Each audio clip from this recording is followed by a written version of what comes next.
कहानी का नाम वेश्या। लेखक मुंशी प्रेमचंद। आवाज़ सविता दहिया। 6 महीने बाद कलकत्ते से घर आने पर दया कृष्ण ने पहला काम जो किया वह अपने प्रिय मित्र सिंगार सिंह से मातम पुरसी करने जाना था। सिंगार के पिता का आज 3 महीने हुए देहांत हो गया था। दया कृष्ण बहुत व्यस्त रहने के कारण उस समय न आ सका था। मातम पुरसी की रस्म पत्र लिखकर अदा कर दी थी, लेकिन ऐसा एक भी दिन नहीं बीता कि सिंगार की याद उसे न आई हो। अभी वह 2-4 महीने और कलकत्ते रहना चाहता था, क्योंकि वहाँ उसने जो कारोबार जारी किया था उसे संगठित रूप में लाने के लिए उसका वहाँ मौजूद रहना जरूरी था, और उसकी थोड़े दिन की गैरहाजिरी से भी हानि की शंका थी। किंतु जब सिंगार की स्त्री लीला का परवाना आ पहुँचा तो वह अपने को न रोक सका। लीला ने साफ साफ तो कुछ न लिखा था, केवल उसे तुरंत बुलाया था, लेकिन दया कृष्ण को पत्र के शब्दों से कुछ ऐसा अनुमान हुआ कि वहाँ की परिस्थिति चिंताजनक है और इस अवसर पर उसका वहाँ पहुँचना जरूरी है। सिंगार संपन्न बाप का बेटा था, बड़ा ही अल्हड़, बड़ा ही जिद्दी, बड़ा ही आराम पसंद। दृढ़ता या लगन उसे छू भी नहीं गई थी। उसकी माँ उसके बचपन ही में मर चुकी थी और बाप ने उसके पालने में नियंत्रण की अपेक्षा स्नेह से ज़्यादा काम लिया था। उसे कभी दुनिया की हवा नहीं लगने दी। उद्योग भी कोई वस्तु है यह वह जानता ही न था। उसके महज इशारे पर हर एक चीज़ सामने आ जाती थी। वह जवान बालक था जिसमें न अपने विचार थे न सिद्धांत। कोई भी आदमी उसे बड़ी आसानी से अपने कपट बाणों का निशाना बना सकता था। मुख्तारों और मुनीमों के दांव पेच समझना उसके लिए लोहे के चने चबाना था। उसे किसी ऐसे समझदार और हितैषी मित्र की जरूरत थी जो स्वार्थियों के हथकंडों से उसकी रक्षा करता रहे। दया कृष्ण पर इस घर के बड़े बड़े एहसान थे। उस दोस्ती का हक अदा करने के लिए उसका आना आवश्यक था। मुंह हाथ धोकर सिंगार सिंह के घर पर ही भोजन का इरादा करके दया कृष्ण उससे मिलने चला। 9 बज गए थे। हवा और धूप में गर्मी आने लगी थी। सिंगार सिंह उसकी खबर पाते ही बाहर निकल आया। दया कृष्ण उसे देखकर चौंक पड़ा। लंबे लंबे केशों की जगह उसके सिर पर घुंघराले बाल थे। सिख था, आड़ी मांग निकाली हुई, आंखों में न आंसू थे न शोक का कोई दूसरा चिन्ह। चेहरा कुछ जर्द अवश्य था, पर उस पर विलासिता की मुस्कुराहट थी। वह एक महीन रेशमी कमीज और मखमली जूते पहने हुए था, मानो किसी महफिल से उठा आ रहा हो।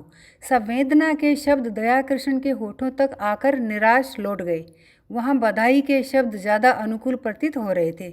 सिंगार सिंह लपक कर उसके गले से लिपट गया और बोला, तुम खूब आए यार, इधर तुम्हारी बहुत याद आ रही थी। मगर पहले ये बतला दो, वहाँ का कारोबार बंद कर आए क्या नहीं? अगर वह झंझट छोड़ आए हो तो पहले उसे तिलांजलि दे आओ। अब आप यहाँ से जाने न पाएंगे। मैं तो भाई अपना गेंडा बदल लिया। बताओ कब तक तपस्या करता? अब तो आए दिन जलसे होते हैं। मैंने सोचा यार, दुनिया में आए तो कुछ दिन सैर सपाटे का आनंद भी उठा लो, नहीं तो एक दिन यूं ही हाथ मलते चले जाएंगे, कुछ भी साथ न जाएगा।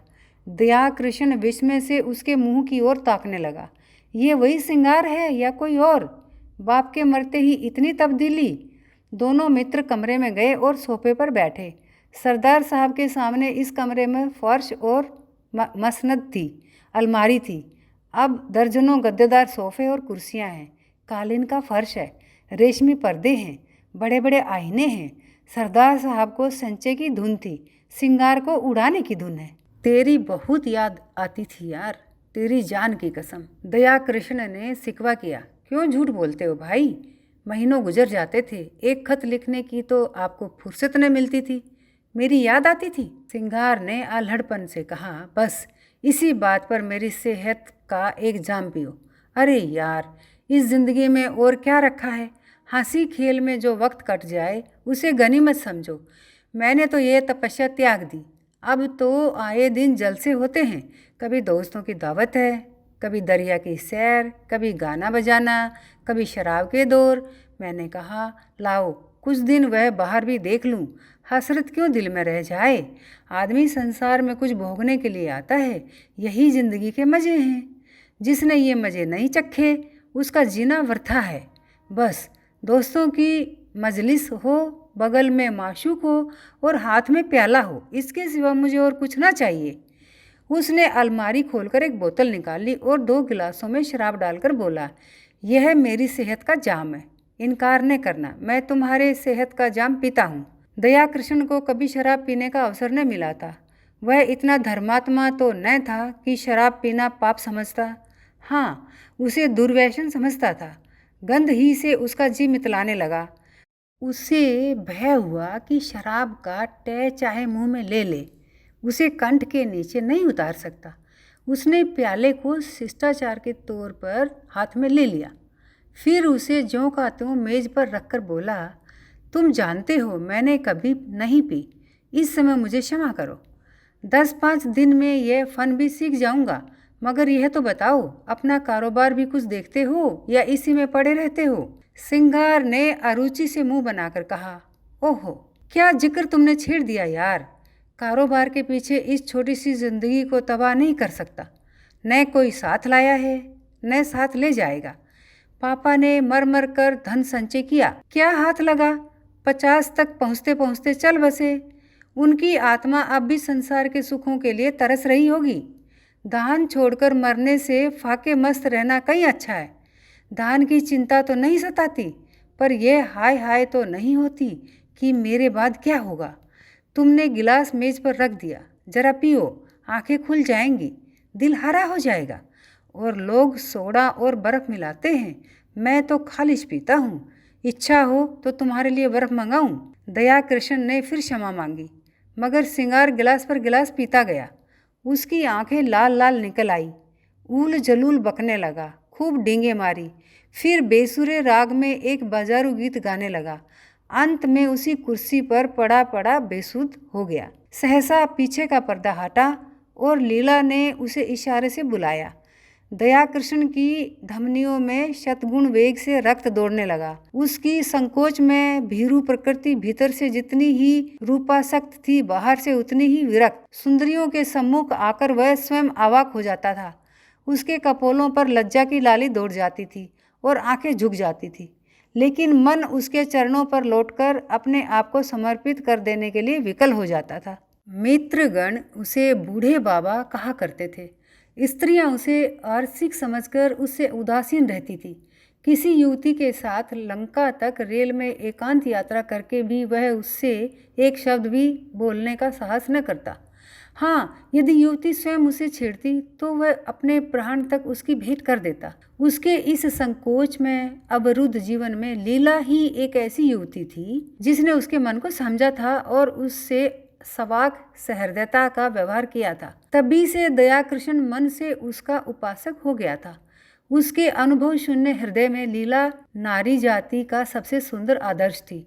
उसकी प्यासी आत्मा को शरबत या लेमनेड की उतनी इच्छा न थी जितना ठंडे मीठे पानी की।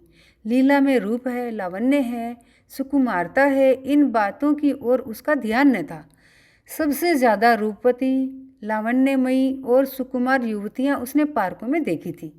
लीला में सहृदयता है, विचार है, दया है, इन्हीं तत्वों की ओर उसका आकर्षण था। उसकी रसिकता में आत्मसमर्पण के सिवा और कोई भाव न था। लीला के किसी आदेश का पालन करना उसकी सबसे बड़ी कामना थी। उसकी आत्मा की तृप्ति के लिए इतना काफी था। उसने कांपते हाथों से पर्दा उठाया और अंदर आकर खड़ा हो गया और विस्मय भरी आंखों से उसे देखने लगा। उसने लीला को यहाँ न देखा होता तो पहचान भी न सकता। वह रूप, यौवन और विकास की देवी इस तरह मुरझा गई थी जैसे किसी ने उसके प्राणों को चूस कर निकाल लिया हो। करुण स्वर में बोला, यह तुम्हारा क्या हाल है लीला? बीमार हो क्या? मुझे सूचना तक न दी। लीला मुस्कुरा कर बोली, तुमसे मतलब मैं बीमार हूँ या अच्छी हूँ, तुम्हारी बला से। तुम तो अपने सैर सपाटे करते रहो। 6 महीने के बाद जब आपको याद आई है तो पूछते हो बीमार हो। मैं उस रोग से ग्रस्त हूँ जो प्राण लेकर ही छोड़ता है। तुमने इन महाशय की हालत देखी? उनका ये रंग देखकर मेरे दिल पर क्या गुजरती है, ये क्या मैं अपने मुंह से कहूँ तभी समझोगे। मैं अब इस घर में जबरदस्ती पड़ी हूँ और बेहयाई से जीती हूँ। किसी को मेरी चाह या चिंता नहीं है। पापा क्या मरे, मेरा सौभाग ही उठ गया। कुछ समझती हूँ तो बेवकूफ़ बनाई जाती हूँ। रात रात भर न जाने कहाँ गायब रहते हैं। जब देखो नशे में मस्त। हफ्तों घर में नहीं आते कि 2 बातें कर लूँ। अगर इनके यही ढंग रहे तो साल 2 साल में रोटियों के मोहताज हो जाएंगे। दया ने पूछा, यह लत इन्हें कैसे पड़ गई? ये बातें तो इनमें न थी। लीला ने व्यथित स्वर में कहा, रुपए की बलिहारी है और क्या। इसीलिए तो बूढ़े मर मर करके कमाते हैं और मरने के बाद लड़कों के लिए छोड़ जाते हैं। अपने मन में समझते होंगे हम लड़कों के लिए बैठने का ठिकाना किए जाते हैं। मैं कहती हूँ तुम उनके स्वर्नाश का सामान किए जाते हो, उनके लिए जहर बोए जाते हो। पापा ने लाखों रुपए की संपत्ति न छोड़ी होती तो आज ये महाशय किसी काम में लगे होते। कुछ घर की चिंता होती, कुछ जिम्मेदारी होती, नहीं तो बैंक से रुपए निकाले और उड़ाए। अगर मुझे विश्वास होता कि संपत्ति समाप्त करके वह सीधे मार्ग पर आ जाएंगे तो मुझे जरा भी दुख न होता। पर मुझे तो यह भय है कि ऐसे लोग फिर किसी काम के नहीं रहते, या तो जेल खाने में मरते हैं या अनाथालय में। आपकी एक वेश्या से आशनाई है, माधुरी नाम है, और वह उन्हें उल्टे छुरे से मूंड रही है। जैसा उसका धर्म है, आपको यह खप्त हो गया कि वह मुझ पर जान देती है। उससे विवाह का प्रस्ताव भी किया जा चुका है। मालूम नहीं उसने क्या जवाब दिया। कई बार जी में आया कि जब यहाँ किसी से कोई नाता ही नहीं है तो अपने घर चली जाऊँ, लेकिन डरती हूँ कि तब तो यह और भी स्वतंत्र हो जाएंगे। मुझे किसी पर विश्वास है तो वह तुम हो, इसलिए तुम्हें बुलाया था कि शायद तुम्हारे समझाने बुझाने का कुछ असर हो। अगर तुम भी असफल हुए तो मैं एक क्षण यहाँ न रहूँगी। भोजन तैयार है, चलो कुछ खा लो। दया कृष्ण ने सिंगार की ओर इशारा करके कहा, और यह तो अब कहीं 2-3 बजे चेतेंगे, बुरा न मानेंगे। मैं अब इन बातों की परवाह नहीं करती। मैंने तो निश्चय कर लिया है कि अगर मुझे कभी आंखें दिखाई तो मैं इन्हें मजा चखा दूंगी। मेरे पिताजी फौज में सूबेदार मेजर हैं, मेरी देह में उनका रक्त है। लीला की मुद्रा उत्तेजित हो गई। विद्रोह की वह आग जो महीनों से पड़ी सुलग रही थी प्रचंड हो उठी। उसने उसी लहजे में कहा, मेरी इस घर में इतनी सांसत हुई है, इतना अपमान हुआ है और हो रहा है कि मैं उसका किसी तरह भी प्रतिकार करके आत्मगलानी का अनुभव न करूँगी। मैंने पापा से अपना हाल छिपा रखा है। आज लिख दूँ तो इनकी सारी मसीखत उतर जाए। नारी होने का दंड भोग रही हूँ, लेकिन नारी के धैर्य की भी सीमा है। दया कृष्ण उस सुकुमारी का वह तमतमाया हुआ चेहरा, वे जलती हुई आंखें, वह कांपते हुए होंठ देखकर कांप उठा। उसकी दशा उस आदमी की सी हो गई जो किसी को दर्द से तड़पते देखकर वैद्य को बुलाने दौड़े। आर्द्र कंठ से बोला, इस समय मुझे क्षमा करो लीला, फिर कभी तुम्हारा निमंत्रण स्वीकार करूँगा। तुम्हें अपनी ओर से इतना ही विश्वास दिलाता हूँ कि मुझे अपना सेवक समझती रहना। मुझे न मालूम था कि तुम्हें इतना कष्ट है, नहीं तो शायद अब तक मैंने कुछ युक्ति सोची होती। मेरा ये शरीर तुम्हारे किसी काम आए, इससे बढ़कर सौभाग्य की बात मेरे लिए और क्या होगी। दया कृष्ण वहाँ से चला तो उसके मन में इतना उल्लास भरा हुआ था मानो विमान पर बैठा हुआ स्वर्ग की ओर जा रहा है। आज उसे जीवन में एक ऐसा लक्ष्य मिल गया था जिसके लिए वह जी भी सकता है और मर भी सकता है। वह एक महिला का विश्वास पात्र हो गया था। इस रत्न को वह अपने हाथ से कभी न जाने देगा, चाहे उसकी जान ही क्यों न चली जाए। 1 महीना गुजर गया। दया कृष्ण श्रृंगार सिंह के घर नहीं आया, न श्रृंगार सिंह ने उसकी परवाह की। इस एक ही मुलाकात में उसने समझ लिया था कि दया इस नए रंग में आने वाला आदमी नहीं है। ऐसे सात्विक जनों के लिए उसके यहाँ स्थान न था। वहाँ तो रंगीले, रसिया, अय्यास और बिगड़े दिलों की ही चाह थी। हाँ, लीला को हमेशा उसकी याद आती रहती थी। मगर दया कृष्ण के स्वभाव में अब वह संयम नहीं है। विलासिता का जादू उस पर भी चलता हुआ मालूम होता है। माधुरी के घर उसका भी आना जाना शुरू हो गया है। वह श्रृंगार सिंह का मित्र नहीं रहा, प्रतिद्वंदी हो गया है। दोनों एक ही प्रतिमा के उपासक हैं, मगर उनकी उपासना में अंतर है। श्रृंगार की दृष्टि से माधुरी केवल विलास की एक वस्तु है, केवल विनोद का एक यंत्र। दया कृष्ण विनय की मूर्ति है जो माधुरी की सेवा में ही प्रसन्न है। सिंगार माधुरी के हास विलास को अपना जरखरीद हक समझता है। दयाकृष्ण इसी में संतुष्ट है कि माधुरी उसकी सेवाओं को स्वीकार करती है। माधुरी की ओर से जरा भी अरुचि देखकर वह उसी तरह बिगड़ जाएगा जैसे अपनी प्यारी घोड़ी की मुँह जोरी पर। दयाकृष्ण अपने को उसकी कृपा दृष्टि के योग्य ही नहीं समझता। सिंगार जो कुछ माधुरी को देता है गर्व भरे आत्म प्रदर्शन के साथ, मानो उस पर कोई एहसान कर रहा हो।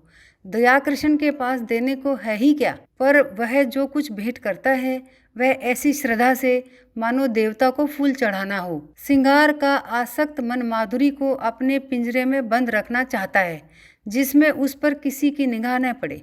दयाकृष्ण निर्लिप्त भाव से उसकी स्वच्छंद क्रीड़ा का आनंद उठाता है। माधुरी को अब तक जितने आदमियों से साबिका पड़ा था वे सब सिंगार सिंह की ही भांति कामुकी, ईर्ष्यालु, दंभी और कोमल भावों से शून्य थे, रूप को भोगने की वस्तु समझने वाले। दयाकृष्ण उन सबों से अलग था, सहृदयी, भद्र और सेवाशील, मानो उस पर अपनी आत्मा को समर्पण कर देना चाहता हो। माधुरी को अब अपने जीवन में कोई ऐसा पदार्थ मिल गया है जिसे वह बड़ी एहतियात से संभाल कर रखना चाहती है। जड़ाऊ गहने अब उसकी आंखों में उतने मूल्यवान नहीं रहे जितनी यह फकीर की दी हुई तावीज। जड़ाऊ गहने हमेशा मिलेंगे, ये तावीज खो गई तो फिर शायद ही कभी हाथ आए। जड़ाऊ गहने केवल उसकी विलास प्रवृत्ति को उत्तेजित करते हैं, पर इस तावीज में कोई दैवी शक्ति है जो न जाने कैसे उसमें सद्रु राग और परिष्कार भावना को जगाती है। दयाकृष्ण कभी प्रेम प्रदर्शन नहीं करता, अपनी विरह व्यथा के राग नहीं आलापता, पर माधुरी को उस पर पूरा विश्वास है। सिंगार सिंह के प्रलाप में उसे बनावट और दिखावे का आभास होता है। वह चाहती है यह जल्द यहाँ से टले, लेकिन दयाकृष्ण के संयत भाषण में उसे गहराई तथा गांभीर्य और गुरुत्व का आभास होता है। औरों की वह प्रेमिका है, लेकिन दयाकृष्ण की आशिक, जिसके कदमों की आहट पाकर उसके अंदर एक तूफान उठने लगता है। उसके जीवन में यह नई अनुभूति है। अब तक वह दूसरों के भोग की वस्तु थी, अब कम से कम एक प्राणी की दृष्टि में वह आदर और प्रेम की वस्तु है। सिंगार सिंह को जब से दयाकृष्ण के इस प्रेम अभिनय की सूचना मिली है वह उसके खून का प्यासा हो गया है, ईर्ष्या अग्नि से फूंका जा रहा है। उसने दयाकृष्ण के पीछे कई सौदे लगा रखे हैं कि वे उसे जहाँ पाएं उसका काम तमाम कर दें। वह खुद पिस्तौल लिए उसकी टोह में रहता है। दयाकृष्ण इस खतरे को समझता है, जानता है। अपने नियत समय पर माधुरी के पास बिना नागा आ जाता है। मालूम होता है उसे अपनी जान का कुछ भी मोह नहीं है। सौदे उसे देखकर क्यों कतरा जाते हैं, मौका पाकर भी क्यों उस पर वार नहीं करते, इसका रहस्य वह नहीं समझता। एक दिन माधुरी ने उससे कहा, कृष्ण जी तुम यहाँ न आया करो, तुम्हें तो पता नहीं है, पर यहाँ तुम्हारे 20 दुश्मन हैं। मैं डरती हूँ कि किसी दिन कोई बात न हो जाए। शिशिर की तुषार मंडित संध्या थी। माधुरी एक कश्मीरी शाल ओढ़े अंगीठी के सामने बैठी हुई थी। कमरे में बिजली का रजत प्रकाश फैला हुआ था। दयाकृष्ण ने देखा माधुरी की आंखें सजल हो गई हैं और वह मुंह फेरकर उन्हें दयाकृष्ण से छिपाने की चेष्टा कर रही है। प्रदर्शन और सुख भोग करने वाली रमणी क्यों इतना संकोच कर रही है, यह उसका अनाड़ी मन न समझ सका। हाँ, माधुरी के गोरे प्रसन्न संकोचहीन मुख पर लज्जा मिश्रित मधुरिमा की ऐसी छटा उसने कभी न देखी थी। आज उसने उस मुख पर कुलवधू की भीरू आकांक्षा को दृढ़ वात्सल्य देखा और उसके अभिनय में सत्य का उदय हो गया। उसने स्थिर भाव से जवाब दिया, मैं तो किसी की बुराई नहीं करता, मुझसे किसी को क्यों वैर होने लगा। मैं यहाँ किसी का बाधक नहीं, किसी का विरोधी नहीं। दाता के द्वार पर सभी भिक्षुक जाते हैं, अपना अपना भाग्य है। किसी को एक चुटकी मिलती है, किसी को पूरा थाल। कोई क्यों किसी से जले। अगर किसी पर तुम्हारी विशेष कृपा है तो मैं उसे भाग्यशाली समझकर उसका आदर करूँगा, जलूँ क्यों। माधुरी ने स्नेह कातर स्वर में कहा, जी नहीं, आप कल से न आया कीजिए। दयाकृष्ण मुस्कुरा कर बोला, तुम मुझे यहाँ आने से नहीं रोक सकती। भिक्षुक को तुम दुत्कार सकती हो, द्वार पर आने से नहीं रोक सकती। माधुरी स्नेह की आंखों से उसे देखने लगी, फिर बोली, क्या सभी आदमी तुम्ही जैसे निष्कपट होते हैं? तो फिर मैं क्या करूं? यहाँ न आया करो, ये मेरे बस की बात नहीं। माधुरी एक क्षण तक विचार करके बोली, एक बात कहूँ मानोगे? चलो हम तुम किसी दूसरे नगर की राह लें। केवल इसलिए कि कुछ लोग मुझसे खार खाते हैं? खार नहीं खाते, तुम्हारी जान के ग्राहक हैं। दयाकृष्ण उसी अविचल भाव से बोला, जिस दिन प्रेम का ये पुरस्कार मिलेगा वह मेरे जीवन का नया दिन होगा। माधुरी, इससे अच्छी मृत्यु और क्या हो सकती है? तब मैं तुमसे पृथक न रहकर तुम्हारे मन में, तुम्हारी स्मृति में रहूंगा। माधुरी ने कोमल हाथ से उसके गाल पर थपकी दी।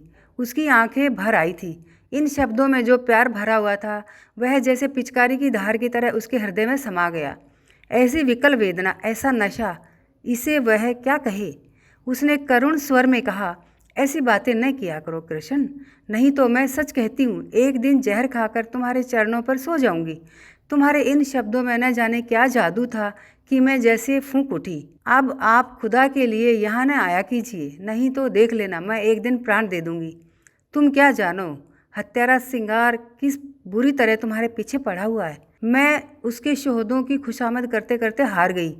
कितना कहती हूँ दयाकृष्ण से मेरा कोई संबंध नहीं, उसके सामने तुम्हारी निंदा करती हूँ, कितना कोसती हूँ, लेकिन उस निर्दयी को मुझ पर विश्वास नहीं आता।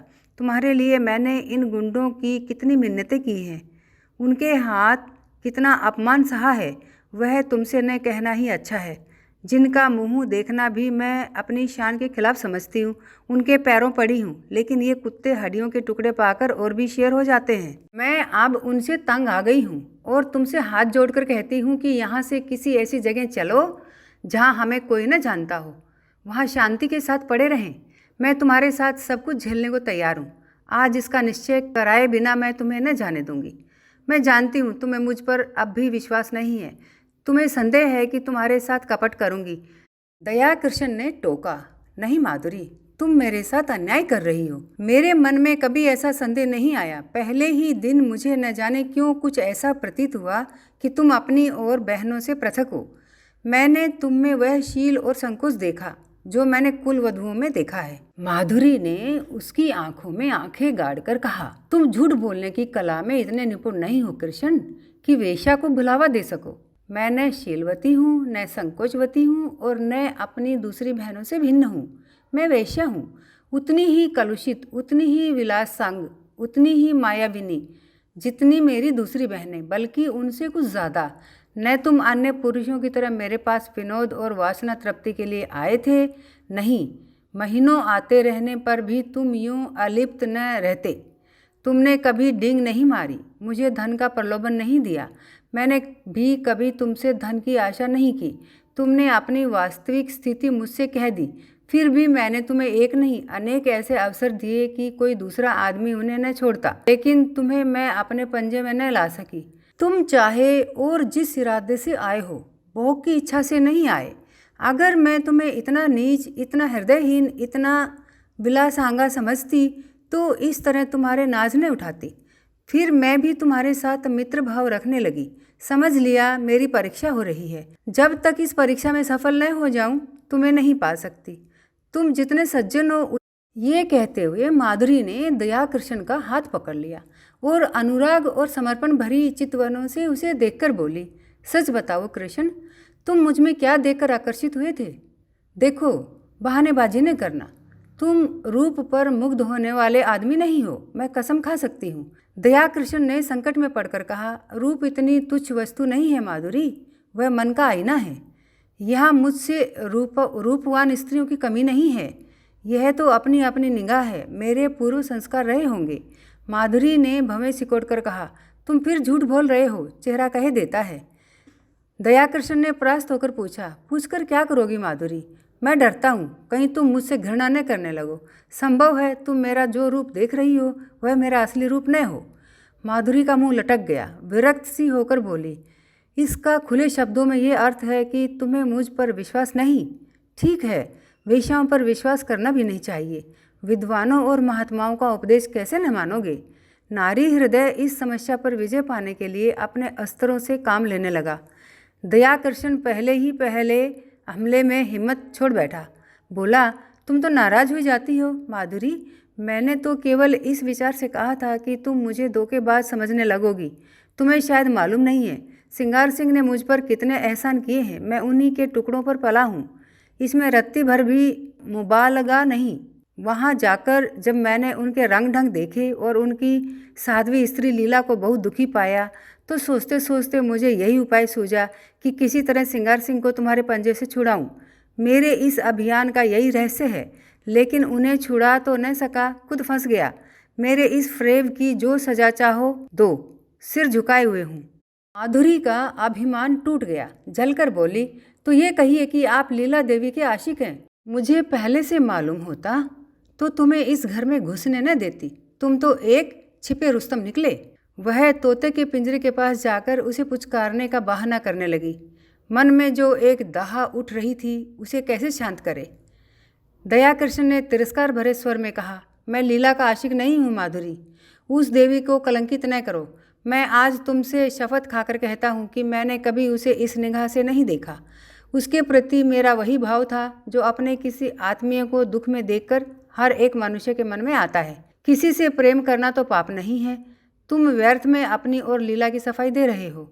मैं नहीं चाहता कि लीला पर किसी तरह का आक्षेप किया जाए। अच्छा साहब, लीजिए, लीला का नाम न लूँगी। मैंने मान लिया वह सती है, साध्वी है, और केवल उसकी आज्ञा से। दयाकृष्ण ने बात काटी, उनकी कोई आज्ञा नहीं थी। ओहो, तुम तो जबान पकड़ते हो कृष्ण, क्षमा करो। उनकी आज्ञा से नहीं, तुम अपनी इच्छा से आए। अब तो राजी हुए। अब ये बताओ आगे तुम्हारे क्या इरादे हैं। मैं वचन तो दे दूंगी, मगर अपने संस्कारों को नहीं बदल सकती। मेरा मन दुर्बल है। मेरा अस्तित्व कब का नष्ट हो चुका है। अन्य मूल्यवान पदार्थों की तरह रूप और यौवन की रक्षा भी बलवान हाथों से हो सकती है। मैं तुमसे पूछती हूँ, तुम मुझे अपनी शरण में लेने पर तैयार हो?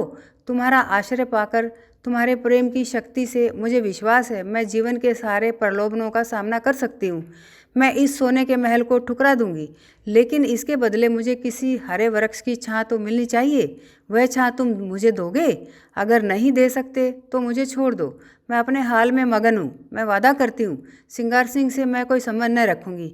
वह मुझे घेरेगा, रोएगा, संभव है गुंडों से मेरा अपमान कराए, आतंक दिखाए, लेकिन मैं सब कुछ झेल लूँगी तुम्हारी खातिर से। आगे और कुछ न कहकर वह तृष्णा भरे लेकिन उसके साथ ही निरपेक्ष नेत्रों से दयाकृष्ण की ओर देखने लगी। जैसे दुकानदार ग्राहक को बुलाता तो है, पर साथ ही यह भी दिखाना चाहता है कि उसे उसकी परवाह नहीं है। दयाकृष्ण क्या जवाब दे। संघर्ष में संसार में वह अभी केवल एक कदम टिका पाया है। इधर वह अंगुल भर जगह भी उससे छीन गई है। शायद जोर मारकर वह स्थान पा जाए, लेकिन वहाँ बैठने की जगह नहीं, और एक दूसरे प्राणी को लेकर तो वह खड़ा भी नहीं रह सकता। अगर मान लिया जाए कि अदम्य उद्योग से दोनों के लिए स्थान निकाल लेगा, तो आत्मसम्मान को कहाँ ले जाए?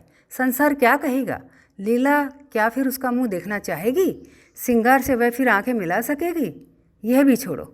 लीला अगर उसे पति समझती है, समझे। सिंगार अगर उसे जलता है तो जले, उसे इसकी परवाह नहीं। लेकिन अपने मन को क्या करे? विश्वास उसके अंदर आकर जाल में फंसे पक्षी की भांति फड़फड़ाकर निकल भागता है। कुलीना अपने साथ विश्वास का वरदान ले आती है। उसके साहचर्य में हमें कभी संदेह नहीं होता। वहाँ संदेह के लिए प्रत्यक्ष प्रमाण चाहिए। कुत्सिता संदेह का संस्कार लिए आती है। वहाँ विश्वास के लिए प्रत्यक्ष प्रमाण की जरूरत है। उसने नम्रता से कहा, तुम जानती हो मेरी क्या हालत है? हाँ, खूब जानती हूँ। और उस हालत में तुम प्रसन्न रह सकोगी? तुम ऐसा प्रश्न क्यों करते हो कृष्ण? मुझे दुख होता है। तुम्हारे मन में जो संदेह है वह मैं जानती हूँ, समझती हूँ। मुझे भ्रम हुआ था कि तुमने भी मुझे जान लिया है, समझ लिया है। अब मालूम हुआ मैं धोखे में थी। वह उठकर वहाँ से जाने लगी। दयाकृष्ण ने उसका हाथ पकड़ लिया और प्रार्थी भाव से बोला, तुम मेरे साथ अन्याय कर रही हो माधुरी। मैं सत्य कहता हूँ, ऐसी कोई बात नहीं है। माधुरी ने खड़े खड़े विरक्त मन से कहा, तुम झूठ बोल रहे हो, बिल्कुल झूठ। तुम अब भी मन से ये स्वीकार नहीं कर रहे हो कि कोई स्त्री स्वेच्छा से रूप का व्यवसाय नहीं करती। पैसे के लिए अपनी लज्जा को उखाड़ना तुम्हारी समझ में कुछ ऐसे आनंद की बात है जिसे वेश्या शौक से करती है। तुम वेश्या में स्त्रीत्व का होना संभव से बहुत दूर समझते हो। तुम इसकी कल्पना ही नहीं कर सकते हो कि वह क्यों अपने प्रेम में स्थिर नहीं होती। तुम नहीं जानते कि प्रेम के लिए उसके मन में कितनी व्याकुलता होती है, और जब वह सौभाग्य से उसे पा जाती है तो किस तरह प्राणों की भांति उसे संचित रखती है। खारे पानी के समुद्र में मीठे पानी का छोटा सा पात्र कितना प्रिय होता है, इसे वह क्या जाने जो मीठे पानी के मटके उड़ेलता रहता हो। दया कृष्ण कुछ ऐसे असमंजस में पड़ा हुआ था कि उसके मुंह से एक भी शब्द न निकला। उसके मन में जो शंका चिंगारी की भांति छिपी हुई है वह बाहर निकलकर कितनी भयंकर ज्वाला उत्पन्न कर देगी। उसने कपट का जो अभिनय किया था, प्रेम का जो स्वांग रचा था, उसकी ग्लानि उसे और भी व्यथित कर रही थी। सहसा माधुरी ने निष्ठुरता से पूछा, तुम यहाँ क्यों बैठे हो? दया कृष्ण ने अपमान को पीकर कहा, मुझे सोचने के लिए कुछ समय दो माधुरी। क्या सोचने के लिए? अपना कर्तव्य। मैंने अपना कर्तव्य सोचने के लिए तो तुमसे समय नहीं मांगा। तुम अगर मेरे उद्धार की बात सोच रहे हो तो उसे दिल से निकाल डालो। मैं भ्रष्टा हूँ और तुम साधुता के पुतले हो। जब तक यह भाव तुम्हारे अंदर रहेगा मैं तुमसे उसी तरह बात करूँगी जैसे औरों के साथ करती हूँ। अगर भ्रष्ट हूँ तो जो लोग यहाँ मुँह काला करने आते हैं वे कुछ कम भ्रष्ट नहीं हैं। तुम जो एक मित्र की स्त्री पर दांत लगाए हुए हो, तुम जो एक सरला अबला के साथ झूठे प्रेम का स्वांग करते हो, तुम्हारे हाथों अगर मुझे स्वर्ग भी मिलता तो उसे ठुकरा दूं।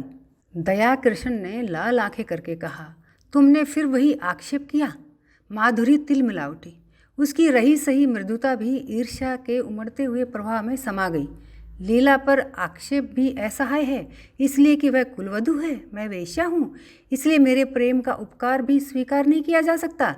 उसने अविचलित भाव से कहा, आक्षेप नहीं कर रही हूँ, सच्ची बात कह रही हूँ। तुम्हारे डर से बिल खोदने जा रही हूँ। तुम स्वीकार करो या नहीं करो, तुम लीला पर मरते हो। तुम्हारी लीला तुम्हें मुबारक हो रहे। मैं अपने सिंगार सिंह ही में प्रसन्न हूँ। उद्धार की लालसा अब नहीं रही। पहले जाकर अपना उद्धार करो। अब से खबरदार कभी भूल कर भी यहाँ न आना, नहीं तो पछताओगे। तुम जैसे रंगे हुए पतितों का उद्धार नहीं करते। उद्धार वही कर सकते हैं जो उद्धार के अभिमान को हृदय में आने ही नहीं देते। जहाँ प्रेम है वहाँ किसी तरह का भेद नहीं रह सकता। यह कहने के साथ ही वह उठकर बराबर वाले कमरे में चली गई और अंदर से द्वार बंद कर लिया। दयाकृष्ण कुछ देर वहाँ मर्माहत सा रहा, फिर धीरे धीरे नीचे उतर गया, मानो देह में प्राण न हो। 2 दिन दयाकृष्ण घर से न निकला। माधुरी ने उसके साथ जो व्यवहार किया उसकी उसे आशा न थी। माधुरी को उससे प्रेम था, इसका उसे विश्वास था। लेकिन जो प्रेम इतना असहिष्णु हो, जो दूसरे के मनोभावों का जरा भी विचार न करे, जो मिथ्या कलंक आरोपण करने में भी संकोच न करे, वह उन्माद हो सकता है, प्रेम नहीं। उसने बहुत अच्छा किया कि माधुरी के कपट जाल में न फंसा, नहीं तो उसकी न जाने क्या दुर्गति होती।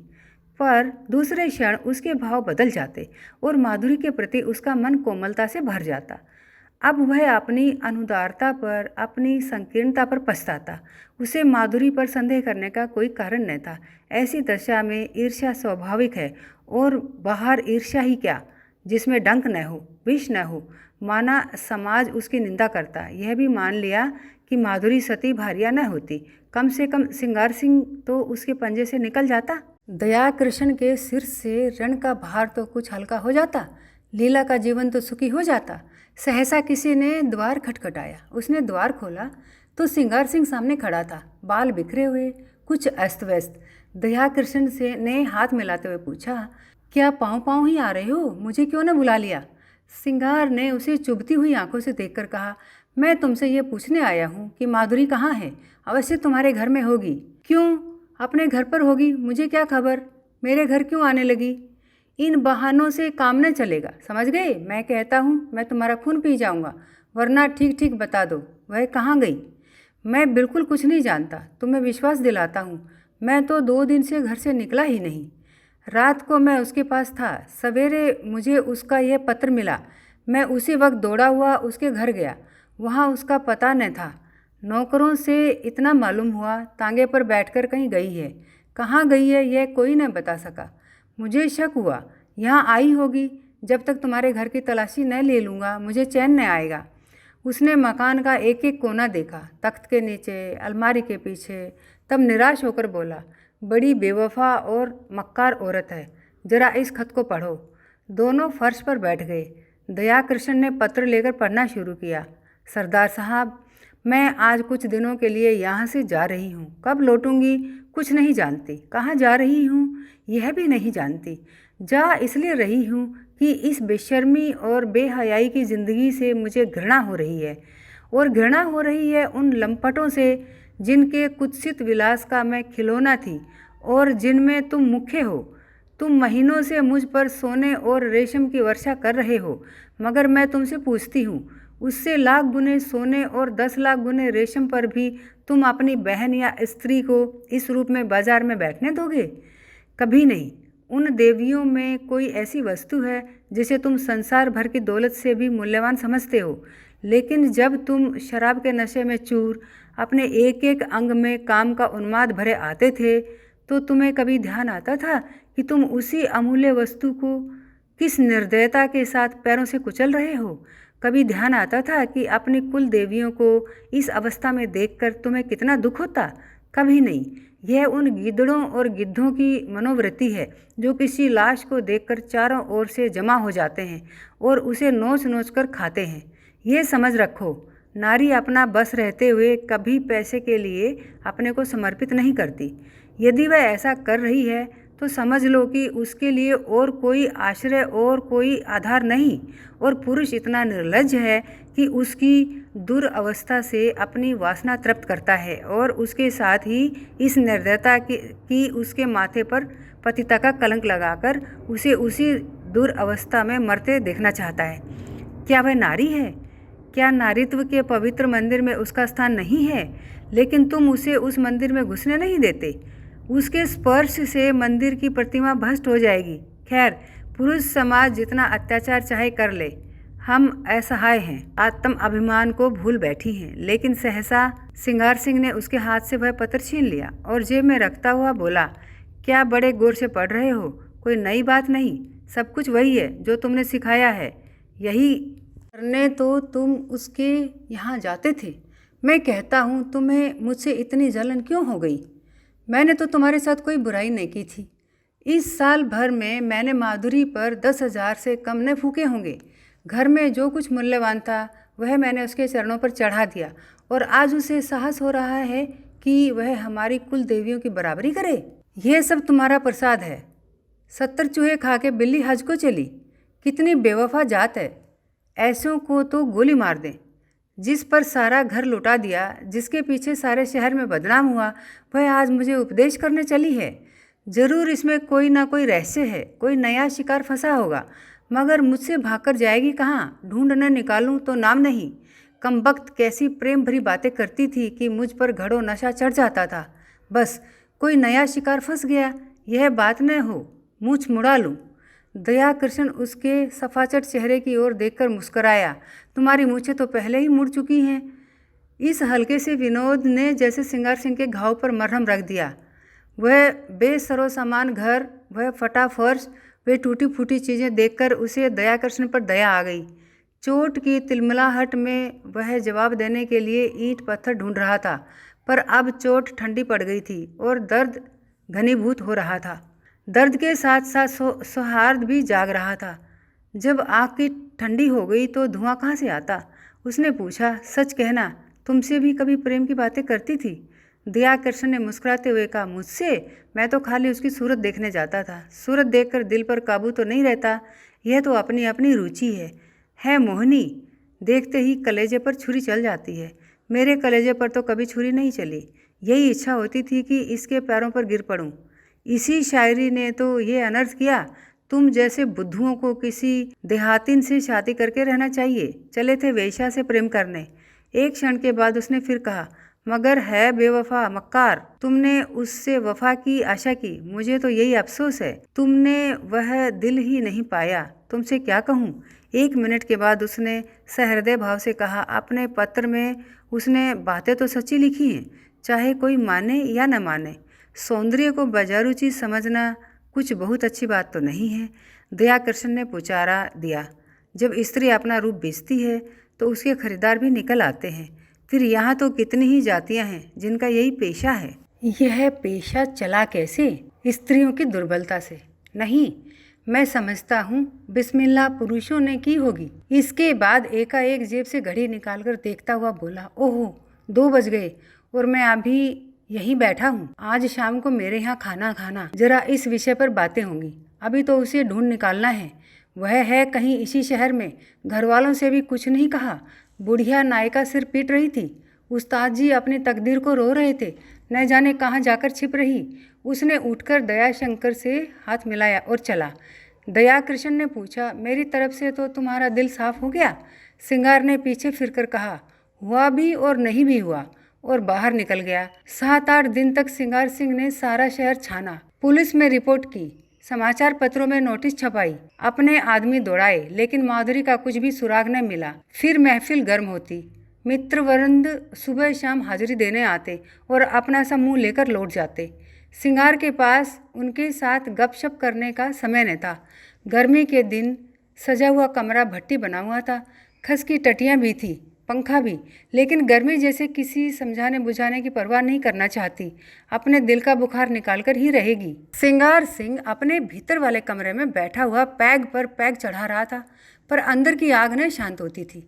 इस आग ने ऊपर की घास फूस को जलाकर भस्म कर दिया था और अब अंतःस्थल की जड़ विरक्ति और अचल विचार को द्रवित करके बड़े वेग से ऊपर फेंक रही थी। माधुरी की बेवफाई ने उसके आमोदी हृदय को इतना आहत कर दिया था कि अब अपना जीवन ही बेकार सा मालूम होता था। माधुरी उसके जीवन में सबसे सत्य वस्तु थी, सत्य भी और सुंदर भी। उसके जीवन की सारी रेखाएं इसी बिंदु पर आकर जमा हो जाती थी। वह बिंदु एकाएक पानी के बुलबुले की भांति मिट गया और अब वे सारी रेखाएं, वे सारी भावनाएं, वे सारी मृदु स्मृतियां उन झल्लाई हुई मधुमक्खियों की तरह भनभनाती फिरती थी जिनका छत्ता जला दिया गया हो। जब माधुरी ने कपट व्यवहार किया तो किसके कोई आशा की जाए? यह जीवन ही में क्या है? आम में रस ही न रहा तो गुठली किस काम की? लीला कई दिनों से महफिल में सन्नाटा देखकर चकित हो रही थी। उसने कई महीनों से घर के किसी विषय में बोलना छोड़ दिया था। बाहर से जो आदेश मिलता था उसे बिना कुछ कहे सुने पूरा करना ही उसके जीवन का क्रम था। वितराग सी हो गई थी, न किसी शौक से वास्ता था न सिंगार से, मगर इस कई दिन के सन्नाटे ने उसके उदास मन को भी चिंतित कर दिया। चाहती थी कि कुछ पूछे, लेकिन पूछे कैसे? मान जो टूट जाता। मान ही किस बात का? मान तब करे जब कोई उसकी बात पूछता हो। मान अपमान से प्रयोजन नहीं, नारी ही क्यों हुई? उसने धीरे धीरे कमरे का पर्दा हटाकर अंदर झाँका। देखा, सिंगार सिंह सोफा पर चुपचाप लेटा हुआ है, जैसे कोई पक्षी सांझ के सन्नाटे में परों में मुंह छिपाए बैठा हो। समीप आकर बोली, मेरे मुंह पर ताला डाल दिया गया है, लेकिन क्या करूं, बिना बोले रहा नहीं जाता। कई दिन से सरकार की महफिल में सन्नाटा क्यों है? तबीयत तो अच्छी है? सिंगार ने उसकी ओर आंखें उठाई, उनमें व्यथा भरी हुई थी। कहा, तुम अपने मैके क्यों नहीं चली जाती लीला? आपकी जो आज्ञा। पर यह तो मेरे प्रश्न का उत्तर न हुआ। वह कोई बात नहीं, मैं बिल्कुल अच्छा हूँ। ऐसे बेहयाओं को मौत भी नहीं आती। अब इस जीवन से जी भर गया। कुछ दिनों के लिए बाहर जाना चाहता हूँ। तुम अपने घर चली जाओ तो मैं निश्चिंत हो जाऊँ। भला आपको मेरी इतनी चिंता तो है? अपने साथ जो कुछ ले जाना चाहती हो ले जाओ। मैंने इस घर की चीज़ों को अपना समझना छोड़ दिया है। मैं नाराज होकर नहीं कह रहा हूँ। लीला, न जाने कब लौटूँ। तुम यहाँ अकेले कैसे रहोगी? कई महीने के बाद लीला ने पति की आंखों में स्नेह की झलक देखी। मेरा विवाह तो इसी घर की संपत्ति से नहीं हुआ है, तुमसे हुआ है। जहाँ तुम रहोगे वहीं मैं भी रहूँगी। मेरे साथ तो अब तक तुम्हें रोना ही पड़ा। लीला ने देखा, सिंगार की आंखों में आंसू की एक बूंद नीले आकाश में चंद्रमा की तरह गिरने गिरने को हो रही थी। उसका मन भी पुलकित हो उठा। महीनों की शुद्धा अग्नि में जलने के बाद अटर का एक दाना पाकर वह उसे कैसे ठुकरा दे? पेट नहीं भरेगा, कुछ भी नहीं होगा, लेकिन उस दाने को ठुकराना क्या उसके बस की बात थी? उसने बिल्कुल पास आकर अपने अद्भुत चल और उसके समीप ले जाकर कहा, मैं तो तुम्हारी हो गई। हंसाओगे हंसूंगी, रुलाओगे रोऊंगी, रखोगे तो रहूंगी, निकालोगे तो भी रहूंगी। मेरा घर तुम हो, धर्म तुम हो। अच्छी हूँ तो तुम्हारी हूँ, बुरी हूँ तो तुम्हारी हूँ। और दूसरे क्षण श्रृंगार के विशाल सीने पर उसका सिर रखा हुआ था और उसके हाथ थे लीला की कमर में। दोनों के मुख पर हर्ष की लाली थी, आंखों में हर्ष के आंसू और मन में एक ऐसा तूफान जो उन्हें न जाने कहाँ उड़ा ले जाएगा। एक क्षण के बाद सिंगार ने कहा, तुमने कुछ सुना? माधुरी भाग गई और पगला दया कृष्ण उसकी खोज में निकला। लीला को विश्वास न आया। दया कृष्ण? हाँ जी, जिस दिन वह भागी उसके दूसरे ही दिन वह भी चल दिया। वह तो ऐसा नहीं है। और माधुरी क्यों भागी? दोनों में प्रेम हो गया था। माधुरी उसके साथ रहना चाहती थी, वह राजी नहीं हुआ। लीला ने एक लंबी सांस ली। दयाकृष्ण के वे शब्द याद आए जो उसने कई महीने पहले कहे थे। दया कृष्ण की वे याचना भरी आंखें उसके मन को मसोसने लगी। सहसा किसी ने बड़े जोर से द्वार खोला और धड़धड़ाता हुआ भीतर वाले कमरे के द्वार पर आ गया। सिंगार ने चकित होकर कहा, अरे तुम्हारी ये क्या हालत है कृष्णा, किधर से आ रहे हो? दया कृष्ण की आंखें लाल थी, सिर और मुंह पर गर्द जमी हुई, चेहरे पर घबराहट, जैसे कोई दीवाना हो। उसने चिल्लाकर कहा, तुमने सुना, माधुरी इस संसार में नहीं रही।